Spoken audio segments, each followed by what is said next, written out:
Hello everyone, welcome back to A to Z study. पिछले class में हमने work power energy का mock test लगाया था। उसमें 45 क्वेश्चन थे। अगर वो सेट आपने नहीं बनाया होगा, वो मॉक टेस्ट आपने नहीं लगाया होगा, तो जा करके इस ग्रेविटेशन के मॉक टेस्ट के बाद वो मॉक टेस्ट जरूर लगाइएगा, क्योंकि उसमें मैंने बेसिक लेवल से मॉडरेट लेवल तक क्वेश्चन दिए थे। अगर आपने वर्क पावर एनर्जी पढ़ा होगा तो फिर तो आप वो मॉक टेस्ट जरूर लगाइएगा, और अगर आप नहीं पढ़े होंगे तो वो फिर भी लगाइएगा, क्योंकि उससे आपके बेसिक तो सारे क्लियर हो ही जाएंगे। केवल वो मॉक टेस्ट से ही आपके पूरे वर्क पावर एनर्जी के बेसिक क्लियर होने ही होने वाले हैं। तो उसी तरह से आज हम ये ग्रेविटेशन का मॉक टेस्ट लेकर आएंगे। इसमें हम क्या करेंगे कि सबसे पहले तो इसमें मैं आपको ग्रेविटेशन के बारे में थोड़ी बहुत बताऊंगा, थोड़ी बहुत इसके स्पेशल पॉइंट। फिर उसके बाद मैं 20 क्वेश्चन का एक मॉक टेस्ट लूँगा, जिसका जवाब आप कमेंट में देते रहिएगा। उसके बाद फिर मैं आपको इस चैप्टर से 4-5 फार्मूले बताऊंगा और फिर उससे न्यूमेरिकल करवाऊंगा। तो चलिए स्टार्ट करते हैं आज की क्लास। पहले हम जान लेते हैं कि न्यूटन्स की लॉ ऑफ ग्रेविटेशन क्या है। थोड़ी सी इसके बारे में जान लेते हैं, ज़्यादा जानने की ज़रूरत नहीं है। मैं थोड़ी सी समझाता हूँ, इतना लाइन पढ़ना भी नहीं है। तो ये क्या है कि न्यूटन ने एक लॉ दिया था। उसने कहा था कि अगर दो पॉइंट है, इसका मास m1 है, इसका मास m2 है, और इसकी डिस्टेंस बीच की r है, तो जो इन दोनों के बीच जो फोर्स लगेगा, वो फोर्स जो होगा वो डायरेक्टली प्रोपोर्शनल होगा m1 m2 का, और वो फोर्स इन्वर्सली प्रोपोर्शनल होगा आर स्क्वायर का, रेडियस उसकी जो डिस्टेंस होगी उसके स्क्वायर का। तो इसी पर यह फार्मूला निकल के आता है F is equal to G into m1 m2/r²। यहाँ पर जो जी है ये ग्रेविटेशनल कांस्टेंट है। जी की वैल्यू होती है 6.67 इंटू 10⁻⁻24। इसका यूनिट होता है न्यूटन मीटर स्क्वायर पर kg²। चलते हैं आगे। अब एक और रिलेशन देख लेते हैं small G and capital G का। जी जो है ये तो हो गया ग्रेविटेशनल कांस्टेंट, और जो ये स्मॉल जी है ये है गुरुत्वीय त्वरण, यानी कि एक्सेलरेशन ड्यू टू ग्रेविटी। ये एक्सेलरेशन ड्यू टू जो ग्रेविटी होता है इसका रिलेशन होता है small G is equal to capital G m/r²। इसमें जो m है वो मास है अर्थ की, और r जो है वो रेडियस है अर्थ की। ये रिलेशन पर भी आगे आपको क्वेश्चंस मिलेंगे। चलते आगे, आप कुछ पॉइंट्स देख लेते हैं, स्पेशल पॉइंट्स। इसका स्क्रीनशॉट आप लेकर रख लीजिएगा। इसमें कुछ है नहीं, बस मैं एक बार पढ़ दे रहा हूँ, आप ध्यान से सुनते जाइए। 7 पॉइंट है, ये सातों मैं आपको थोड़ी थोड़ी बताते चल रहा हूँ। तो इसमें पहला पॉइंट है कि ध्रुव पर गुरुत्वीय त्वरण का मान विषुवत रेखा की तुलना में अधिक होता है। मतलब ये बोल रहा है कि ये अर्थ हो गया। इसका जो इक्वेटर पर जो ग्रेविटी जी के स्मॉल जी है, गुरुत्वीय त्वरण है, एक्सेलरेशन ड्यू टू ग्रेविटी, और जो पोल पर एक्सेलरेशन ड्यू टू ग्रेविटी है, तो पोल का एक्सेलरेशन ड्यू टू ग्रेविटी इससे ज़्यादा होता है। पोल का acceleration due to gravity equator के एक्सेलरेशन ड्यू टू ग्रेविटी से ज़्यादा होता है। यही बोल रहा है पॉइंट नंबर 1। पॉइंट नंबर 2 क्या बोल रहा है, तो वो बोल रहा है कि विषुवत रेखा से ध्रुव की ओर जाने पर गुरुत्वीय त्वरण का मान बढ़ता है। यानी हम जब इक्वेटर से जब हम पोल की ओर जाते हैं तो एक्सेलरेशन ड्यू टू ग्रेविटी का वैल्यू बढ़ते जाता है। और थर्ड में यही बोल रहा है कि अगर हम पोल से इक्वेटर की ओर आते हैं तो ये घटते जाता है। पॉइंट नंबर 4 क्या बोल रहा है, पॉइंट नंबर फोर बोल रहा है कि पृथ्वी की गति तेज या धीमी कर देने से ध्रुव पर गुरुत्वीय त्वरण का मान नहीं बदलता।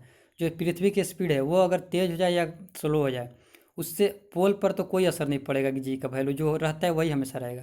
लेकिन वही 5th नंबर में बोल रहा है कि अगर इक्वेटर पर उसका प्रभाव पड़ता है, जब पृथ्वी की गति तेज हो जाती है तो इक्वेटर पर जी का मान घट जाता है, और जब स्लो हो जाती है तो जी का मान बढ़ जाता है। इसी तरह से अगर पृथ्वी अपनी जो गति से घूमती है, अगर उसकी 17 गुना गति बढ़ा ले, तो फिर इक्वेटर पर जी का वैल्यू 0 हो जाएगा। यानी कि सभी लोग हम लोग उड़ने लगेंगे, जो जो इक्वेटर पर रहता है उड़ने लगेगा, यहाँ पर कुछ ग्रेविटी बचेगा ही नहीं।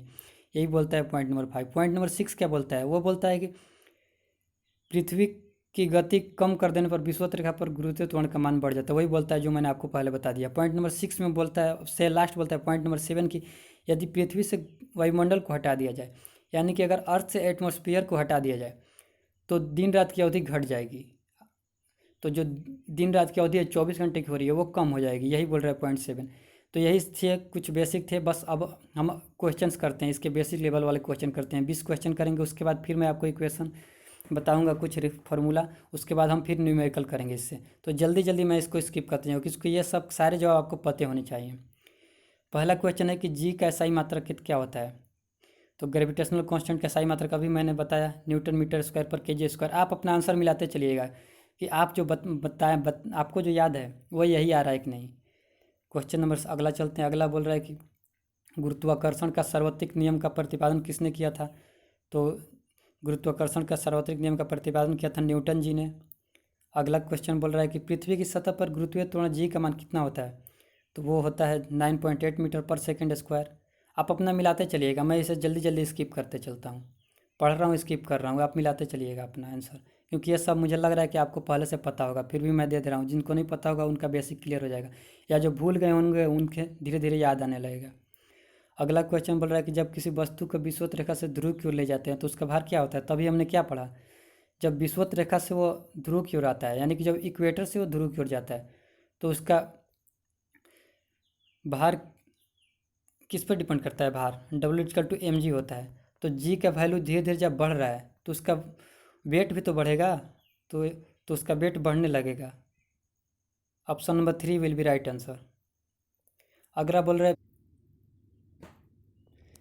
चलिए अब इस क्वेश्चन का जवाब आप खुद से करिए, आप खुद सोचिए, मैं आपको 5 सेकंड का टाइम देता हूँ, आप क्वेश्चन पढ़िए और खुद सोचिए।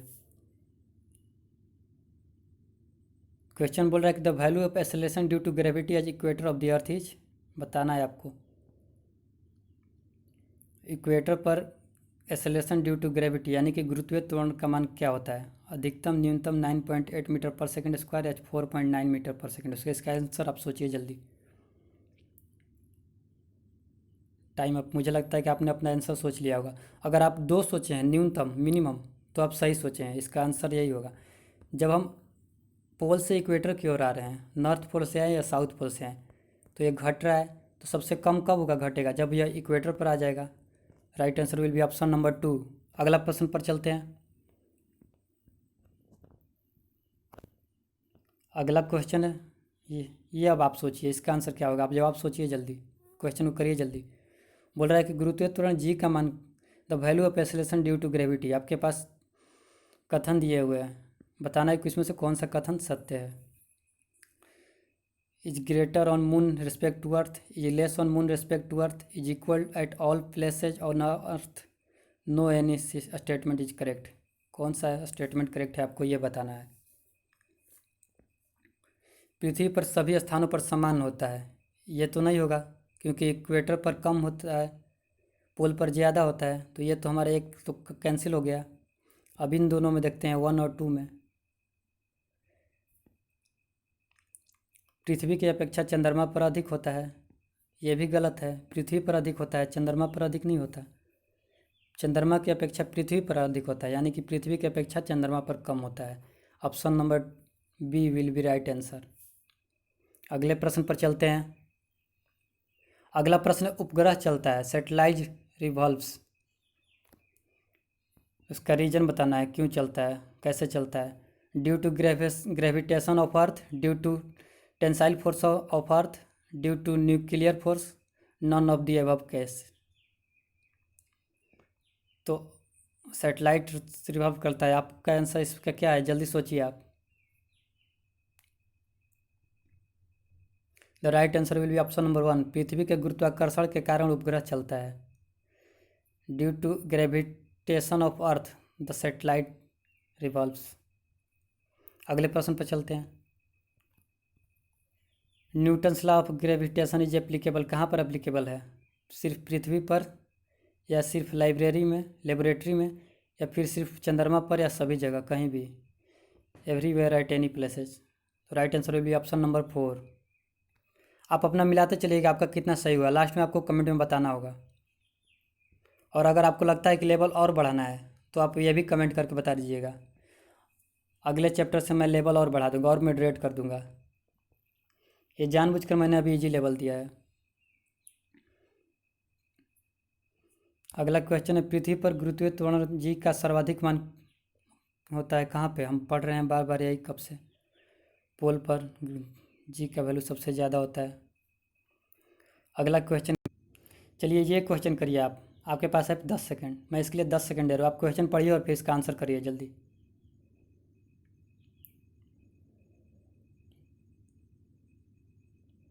बोल रहा है क्वेश्चन में, the gravitational force between to masses is, दो द्रव्यमानों के बीच गुरुत्वाकर्षण बल क्या होता है, उनके बीच की दूरी के समानुपाती होता है, क्या डायरेक्टली प्रोपोर्शनल होता है बिटवीन डिस्टेंस के, या फिर स्क्वायर ऑफ डिस्टेंस के डायरेक्टली प्रोपोर्शनल होता है,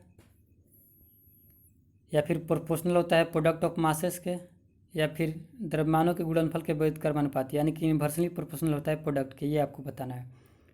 तो 1 के अनुसार क्या बोल रहा है, ये बोल रहा है कि बीच की दूरी के समानुपाती, F प्रोपोर्शनल R, ये तो होता नहीं है। दूसरा क्या बोल रहा है, बीच की दूरी के वर्ग के समानुपाती, F प्रोपोर्शनल R स्क्वायर, ये तो ये भी नहीं होता है, गलत है। तीसरा क्या बोल रहा है, द्रव्यमानों के गुणनफल के समानुपाती, तो ये तो सही बोल रहा है, द्रव्यमानों के गुणनफल M1 M2 F directly proportional, ये तो सही बोल रहा है। Option number 3 will be right answer. और 4 में क्या बोल रहा है, inversely proportional to the product, product का इन्वर्सली प्रोपोर्शनल, तो इन्वर्सली प्रोपोर्शनल तो होता नहीं है प्रोडक्ट का, तो right answer will be option number 3। चलते हैं अगले प्रश्न पर। अगला प्रश्न है आपके स्क्रीन पर, इसका जवाब जल्दी बताइए। इसमें बोल रहा है किसी वस्तु का भार, the weight of body is, बताना है आपको क्या शो करता है, उसके जड़त्व को दर्शाता है या उसके द्रव्यमान के बराबर होता है। तो द्रव्यमान के बराबर तो होगा नहीं कभी वेट, क्योंकि W = mg होता है, केवल m तो होता नहीं है, ये तो गलत हो गया। जल्दी आप इसका आंसर कीजिए। उस पृथ्वी द्वारा उस पर लगे आकर्षण बल के बराबर होता है, ये बताना, ये ऑप्शन इसका होगा कि नहीं। 3 1 बोल रहा है उसके जड़त्व को दर्शाता है, कौन सा ऑप्शन होगा आपको बताना है। ऑप्शन नंबर 4 बोल रहा है पदार्थ के गुरुत्व पर निर्भर करता है, आपको बताना है इसका आंसर ऑप्शन क्या होगा। मैंने तो 2 कैंसिल कर दिया, आपको बताना है कि 1 होगा या 3 होगा या 4 होगा। चलिए अब मैं बता दे रहा हूँ, इसका राइट आंसर होगा option number 3। Option number 3 will be right answer, is equal to the attractive force acting on its by the earth. चलते हैं अगले प्रश्न पर, आप अपना मिलाते चलिएगा आपका कितना सही हुआ, और आपको लग रहा है कि लेवल बढ़ाना पड़ेगा तो कमेंट में ज़रूर बताइएगा। अगला क्वेश्चन क्या बोल रहा है, अगला क्वेश्चन बोल रहा है कि दो पिंडों के बीच गुरुत्वाकर्षण व निम्नलिखित में से किस पर निर्भर नहीं करता। निर्भर नहीं करता, ध्यान दीजिए क्वेश्चन पढ़ने में। बोल रहा है कि does not depend on gravitational force between two bodies in which of the following does not depend on. Option number 1 है कि product of their masses, option number 2 है distance between them, option number 3 है the sum of their masses, and option number 4 है gravitational constant, the gravitational constant. आपको बताना है इसका सही आंसर क्या होगा। हम 1 को देखते हैं, तो 1 में क्या बोलता है, उसके द्रव्यमान के गुणनफल पर, तो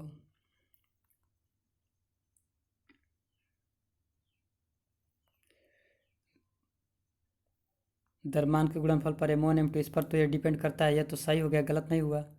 उसके बीच की दूरी पर, इस पर भी करता है, बाई R स्क्वायर होता है, इस पर भी डिपेंड करता है, कम ज़्यादा होता है तो उसका वैल्यू घटता बढ़ता है।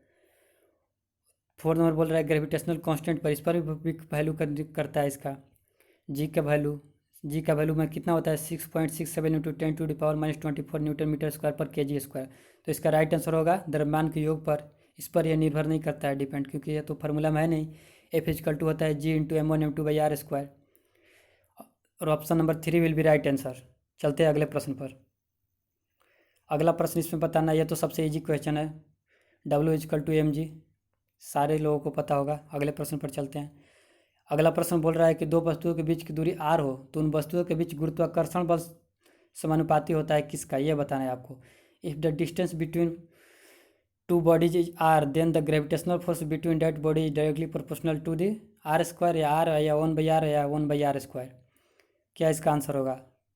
मुझे लगता है कि आप सभी को पता होगा, आप सब लोग इसका आंसर कर दिए होंगे, 1/r²। चलते हैं अगले प्रश्न पर। ये आपको याद कर लेनी चाहिए, अगर आपको पहले से याद है तो अच्छा है, अगर जिन्हें नहीं याद है तो वह जरूर याद कर लीजिएगा कि पृथ्वी का द्रव्यमान कितना होता है। सोचिए आप कितना होता होगा। आपके पास 4 ऑप्शन है, सोचिए क्या यही 3 होता है या इनमें से कुछ अलग होता है। चलिए मैं बता देता हूँ। The mass of earth is 6 × 10⁻²⁴ kg। Option number 1 will be right answer. पृथ्वी का द्रव्यमान होता है 6 × 10⁻24 किलोग्राम। अगले प्रश्न पर चलते हैं। यह भी रटने वाली चीज़ है, आपको याद होनी चाहिए, या आज याद कर लीजिए, अगर नहीं याद होगा तो। रेडियस ऑफ अर्थ कितना होता है आपको बताना है। 36,000 किलोमीटर या 6400 मीटर या 6400 किलोमीटर या 3,84,000 किलोमीटर। तो अर्थ की रेडियस होती है 6400 kilometre. Option number 3 will be right answer. चलते हैं अगले प्रश्न पर। अगला प्रश्न है आपके पास ये लास्ट क्वेश्चन है इस लेवल का। इसके बाद हम आपको कुछ फार्मूला बताएंगे, उसके बाद उसका न्यूमेरिकल आपको करना होगा। चलिए अब ये क्वेश्चन करिए। इसमें पूछ रहा है कि at which place the following of the value of g is maximum. G का सर्वाधिक मान कहाँ पर होता है ये आपको बताना है। इसका जवाब जल्दी आप दीजिए। आपके ऑप्शन से माउंट एवरेस्ट की चोटी पर, या कुतुब मीनार की चोटी पर, या इक्वेटर पर, या फिर अंटार्कटिका के किसी कैंप पर। ऐसा क्वेश्चन पूछता है। पता तो होता है हमें कि जी का वैल्यू कहाँ पर होता है, पोल पर सबसे ज़्यादा होता है, लेकिन यहाँ पर पोल ना दे करके कुछ और दे दिया। इसका जल्दी जवाब दीजिए आप। माउंट एवरेस्ट की चोटी पर तो जी का वैल्यू सर्वाधिक होगा नहीं, क्योंकि और कुतुब मीनार तो इंडिया में है और इंडिया पोल पर है नहीं, तो यहाँ पर भी नहीं होगा। माउंट एवरेस्ट नेपाल में है, इंडिया नेपाल, ये दोनों तो कैंसिल हो जाएगा। यहाँ पर तो जी का वैल्यू मैक्सिमम होगा नहीं, क्योंकि ये पोल पर तो है नहीं। ये विषुवत रेखा पर, यहाँ पर तो मिनिमम होता है, ये भी कैंसिल है। अंटार्कटिका कहाँ पर है? अंटार्कटिका महादेश ये है पोल पर। तो right answer will be option number 4। अगर आपने 4 ऑप्शन नंबर बताया होगा तो आपका जवाब सही है।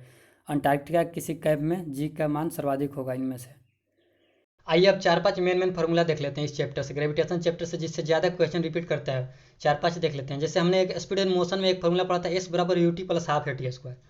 तो ग्रेविटेशन में भी इसका आता है एस बराबर U T plus half G T square. और इसमें एक होता है एस बराबर U T plus U T minus half G T square. अब ये दोनों की यूज कब कब होती है? इसमें जी प्लस आ जाता है, इसमें माइनस, तो ये कब कब हो रही है? तो जब कोई वस्तु ऊपर से नीचे की ओर गिरती है, यानी कि ग्रेविटेशन वहाँ पर काम कर रहा है, वहाँ पर तो वहाँ पर तो प्लस हो जाता है, ऐड हो जाता है ग्रेविटेशन। और जब नीचे से ऊपर की ओर हम फेंकते हैं किसी वस्तु को, तो वहाँ पर ये माइनस वाला फार्मूला लगता है। तो ये इसमें क्लियर हो गए होंगे आप। अब अगला फार्मूला देखते हैं। एक और होता है, वो होता है t equal to u by g. ये डायरेक्ट फार्मूला है।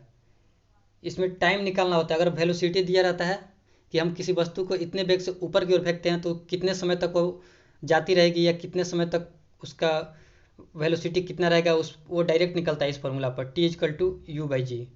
एक और फार्मूला होता है v equal to under root two ji h. इसमें v वेलोसिटी है, g ग्रेविटेशन है, ग्रेविटेशन ड्यू टू एक्सेलरेशन, और ये h है हाइट। और एक फार्मूला इस चैप्टर का h बराबर यू स्क्वायर बाई टू जी। इससे भी डायरेक्ट क्वेश्चन पूछता है। हाइट निकालने के लिए वेलोसिटी दिया होता है, उसका हाइट निकालना होता है जब हम किसी वस्तु को ऊपर फेंकते हैं उस टाइम।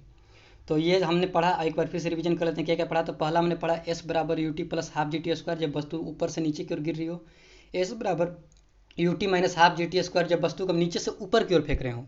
और एक भी बराबर अंडर रूट टू जी एच, जब वेलोसिटी निकालनी होती है हमारी। और एक एच बराबर U square by two G, और एक टी बराबर यू बाई जी।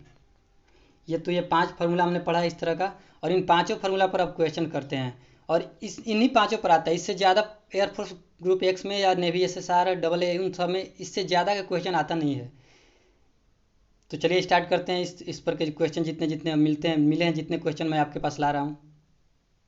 चलिए बढ़ते हैं अब क्वेश्चन की ओर। अब देखते हैं कि क्वेश्चन कौन से आते हैं, हमारे क्वेश्चन इस फार्मूले पर बनते हैं कि नहीं। और अगर आपको अभी भी लगेगा कि ये सारे क्वेश्चन ईजी लेवल के हैं, तो एयरफोर्स में भाई यही सब लेवल के क्वेश्चन पूछे जाते हैं, उसमें IIT वाले क्वेश्चन ही पूछे जाते हैं। लेकिन फिर भी अगर लगता है तो मैं एक, अगर आप कमेंट करिएगा, मैं एक और वीडियो लेकर आऊँगा इस पर, एक और मॉक टेस्ट लेकर आऊँगा जिसमें सारे मॉडरेट लेवल के क्वेश्चन होंगे। तो चलिए चलते हैं क्वेश्चन देखते हैं। पहला क्वेश्चन देखिए क्या है। पहला क्वेश्चन है a stone is dropped from a tower if g is 10 metre per second square then the speed after 20 metre falling will be. तो इसमें स्पीड बताना है कि आपकी कितना होगा। तो हमने क्या भी एक फार्मूला पढ़ा था स्पीड निकालने के लिए। जब टाइम दिया हुआ है, डिस्टेंस भी दी हुई है, तो आपको वेलोसिटी निकालना है। तो V is equal to under root two ji H.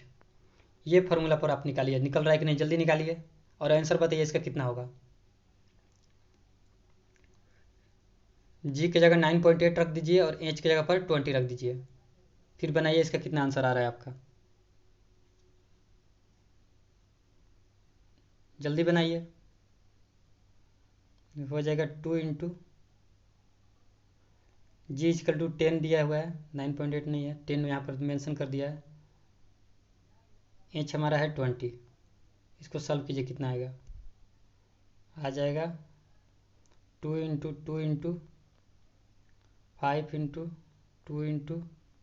5 इतना हम लिख सकते हैं इसको ना। इसको बाहर करेंगे तो कितना आ जाएगा,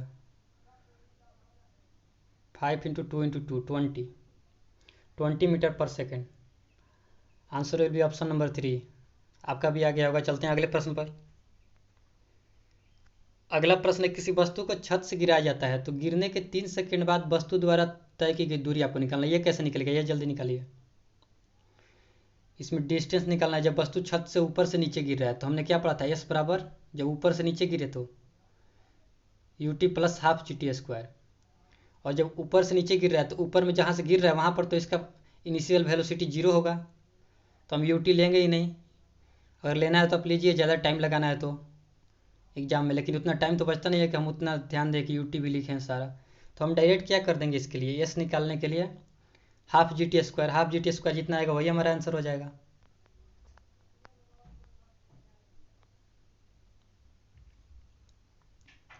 टी हमारा इसमें कितना दिया हुआ है, 3 सेकेंड। जी की जगह 9.8 रखेंगे, फिर निकालेंगे। निकालिए कितना आता है आपका,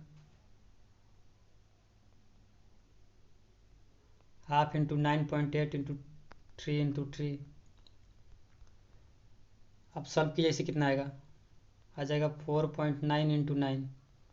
अब ये जितना आएगा उतना ही हो जाएगा। आंसर हमारा आ जाएगा 44.1। 44.1। चलते हैं अगले प्रश्न पर। साथ साथ आप भी बनाते चलिए, कॉपी पे लेके बनाते चलिए, सिर्फ देखिए नहीं। अगला प्रश्न है, किसी वस्तु को 39.2 मीटर पर सेकंड की वेग से ऊपर की ओर फेंका जाता है। इसमें उसमें नीचे आ रहा था, इसमें ऊपर की ओर हम फेंक रहे हैं, तो कितने समय में वो ऊपर की ओर जाता रहेगा। आपको बताना है कि वो कितने समय तक वो ऊपर की ओर जाता रहेगा। यहाँ पर आपको टाइम निकालना है, टी। टी का फॉर्मूला क्या होता है, टी का, जल्दी इसको सॉल्व कीजिए। टी इक्वल टू क्या होता है, क्या बताया था, पहला ही बताया था, यू बाई जी। डायरेक्ट इस पे निकलेगा, इसमें कुछ करना ही नहीं है। ये सारे फॉर्मूला ध्यान पे रखना है, क्योंकि क्वेश्चन ऐसे ही ऐसे आता है। इससे अब ज़्यादा लेवल का आता नहीं है, लेकिन अगर आप बोलेंगे कमेंट्स करके बताइए अगर आपको ज़्यादा लेवल का चाहिए तो। शुरू का जो 20 क्वेश्चन था वो तो इजी लेवल का था, वैसे तो कम ही चांस है कि आएंगे, लेकिन ये जो बन रहे हैं ये ऐसे ही आते हैं। इससे ज़्यादा और इससे कम भी नहीं आता है। सारे क्वेश्चन इसी लेवल के होते हैं एयरफोर्स ग्रुप एक्स में या एसएसआर में भी, नेवी एसएसआर में। सॉल्व कीजिए इसे। यू की जगह हम कितना रखेंगे, 39.2, और जी की जगह 9.8, तो कितना आ जाएगा, 4 सेकेंड। 39.2 बाई 9.8, ये करेंगे तो 4 टाइम्स में कैंसिल हो जाएगा। Right answer will be option number 2, 4 second. अगले प्रश्न पर चलते हैं। अगला प्रश्न देखिए, इसे आप सॉल्व कीजिए, जल्दी जल्दी सॉल्व कीजिए इसे। इसमें बोल रहा है कि किसी वस्तु को 29.4 मीटर पर सेकंड के वेग से ऊपर की ओर फेंका जाता है, तो इसमें टाइम भी दे दिया आपको, 1 सेकंड में वो कितनी ऊंचाई तक जाएगा। इसमें बताना है कि वो कितना दूरी तय करेगा 1 सेकंड में, ये आपको। तो इसमें वो वाला लगेगा, एस बराबर U T minus half G T square वाला, वो वाला फॉर्मूला लगा के जल्दी बनाइए इसे। एस बराबर U T minus half G T square. Minus यहाँ पर क्यों लगा, क्योंकि इसमें ऊपर की ओर फेंकते हैं, वही जब ऊपर से नीचे की ओर गिरता तो वहाँ पर प्लस जी टी स्क्वायर हो जाता। तो यहाँ पे क्या क्या हो जाएगा आपका, जल्दी बनाइए।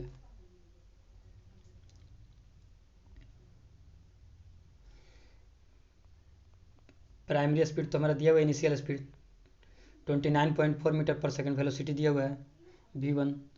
उसके बाद हमारा क्या दिया हुआ इसमें, माइनस हाफ, जी का वैल्यू 9.8 और टी की जगह 1।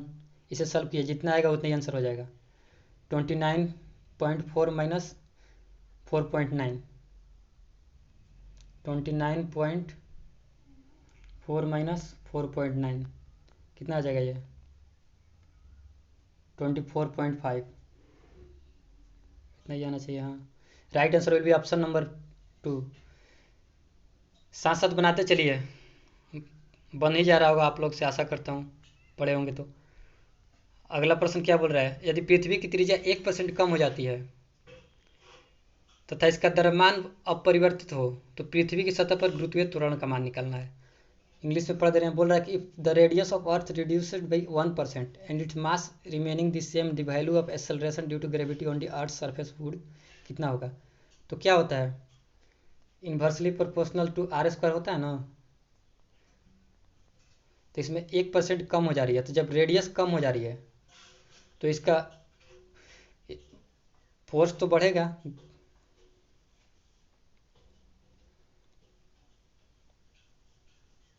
और जब फोर्स बढ़ेगा तो एक्सेलरेशन ड्यू टू ग्रेविटी भी बढ़ेगा। क्या रहा आपका आंसर? जब जब रेडियस को कम किया जाता है तो एक्सेलरेशन ड्यू टू ग्रेविटी बढ़ जाता है, और जब रेडियस को बढ़ाया जाता है तो एक्सेलरेशन ड्यू टू ग्रेविटी कम हो जाता है। Right answer will be option number 3, बढ़ जाएगा। अगले प्रश्न पर चलते हैं। अगला प्रश्न बोल रहा है कि किसी वस्तु को किसी मीनार की चोटी से गिराया जाता है, इसमें भी ऊपर से गिराया जा रहा है नीचे की ओर। 4.9 मीटर दूरी तक गिरने में उसे कितना समय लगेगा? तो इसमें दे दिया आपका एच दे दिया है, टी आपका निकालना है, और जी तो हमें पता है 9.8। तो टी बराबर क्या होता है? √2h/g। ये फॉर्मूला हमने पढ़ा था ना, टी इजकल टू 2h/g। इस फार्मूला पर निकालिए, इसे डायरेक्ट निकलेगा, जल्दी निकालिए। √2 इंटू 4.9/9.8। 2 से ये कैंसिल हो जाएगा, फिर 2 से ये कैंसिल हो जाएगा, कितना बचेगा? 1। इसका आंसर आ जाएगा 1 सेकेंड। 1 सेकेंड में वो 4.9 मीटर की दूरी तय कर लेगा। चलते हैं अगले प्रश्न पर। इसी लेवल के सारे क्वेश्चन पूछे जाते हैं, इससे ज़्यादा लेवल का नहीं पूछा जाता है, लेकिन अगर आप कमेंट्स में कुछ बोलेंगे इससे लेवल इसका बढ़ाइए, तो मैं फिर से ग्रेविटेशन का और एक बनाऊंगा मॉक टेस्ट सीरीज, जिसमें सारे क्वेश्चन मॉडरेट लेवल के होंगे। इसमें बोल रहा है, देखिए क्वेश्चन पढ़िए। Calculate the gravitational force of attraction between two spherical body each of mass 1000 kg if the distance between their centre is 10 metre. जी का वैल्यू भी दे दिया इसमें, इसे याद कर लीजिएगा। 6.67 इंटू 10⁻⁻11 न्यूटन मीटर स्क्वायर पर kg स्क्वायर। इसका यूनिट भी याद कर लीजिएगा, यूनिट भी कभी कभी डायरेक्ट पूछ देता है। अब इसे सॉल्व कीजिए। F is equal to G m1m2/r²। तो इसमें जी का वैल्यू है दे दिया 6.67 इंटू 10⁻⁻11। m1 m2 कितना हो जाएगा? 1000 इंटू 1000, 6 जीरो हो जाएगा, डिवाइडेड बाई है 10 का square r², 10 second, 10 into 10, 2 zero cut गया, कितना बचा? 10 का पावर 4 हो गया, और माइनस में है 10 11, तो कितना बचा? राइट आंसर विल भी 6.67 गुणे 10 के पावर -7 हो जाएगा। सही आंसर हो जाएगा 6.67 गुणे 10 का पावर -7। -11 से -7 हो जाएगा, 4 जीरो घट जाएगा, क्योंकि जब ये पावर माइनस में है तो उसमें ऐड करेंगे तो यह और कम हो जाता है। चलिए चलते हैं अगले प्रश्न पर। अगला प्रश्न देखिए, ये प्रश्न करिए आप। चलिए अब ये क्वेश्चन करिए, ये लास्ट क्वेश्चन है, जल्दी करिए 10 सेकंड में। इसमें बोल रहा है कि यदि दो पिंडों के बीच की दूरी दुगनी कर दी जाए और उनके बीच गुरुत्वाकर्षण बल कितना हो जाएगा, ये आपको बताना है। पिंडों के बीच की दूरी दुगनी करने पर गुरुत्वाकर्षण बल उनके बीच कितना हो जाएगा। बोला कि the distance between to masses is double gravitational attraction between them. Exam में देखिए क्या होता है कि हमें क्वेश्चन सारे आते हैं, लेकिन टाइम मैनेज नहीं हो पाता है, और जो टाइम मैनेज करते हैं उन्हीं का एग्जाम निकलता है, क्योंकि पढ़ते तो सब हैं, और क्वेश्चन एयरफोर्स में बहुत ज़्यादा ऊपर लेवल का भी नहीं पूछता है फिजिक्स का। एयरफोर्स नेवी ऐसे सारे उस समय इसी लेवल का क्वेश्चन पूछता है। तो इसमें क्या होता है, F inversely proportional to 1/r²। जब दुगनी कर दी जाती है तो क्या हो जाएगी, 1/4 हो जाएगी, एक घट कर 1/4 हो जाएगी। इसका आंसर देखिए ऑप्शन नंबर क्या, ऑप्शन नंबर 4 में दिया है, it reduce to a quarter. Option number 4 will be right answer. अब अभी भी आपको लगता होगा कि इसका लेवल बढ़ाना चाहिए, तो आप बताइएगा। अगले एक और इसका मैं मॉक टेस्ट लेके आ जाऊँगा, ग्रेविटेशन चैप्टर का भी, और वर्क पावर एनर्जी वाला चैप्टर भी आप जरूर कीजिएगा, उसका मॉक टेस्ट। उसमें 45 क्वेश्चन थे, बहुत सारे लड़कों ने 40 38 35 क्वेश्चन उसमें से किए थे। तो ये आप करिएगा, कितना बना आप जल्दी बताइएगा। टोटल 25 क्वेश्चन थे, 25 नहीं 30 क्वेश्चन होंगे लगभग।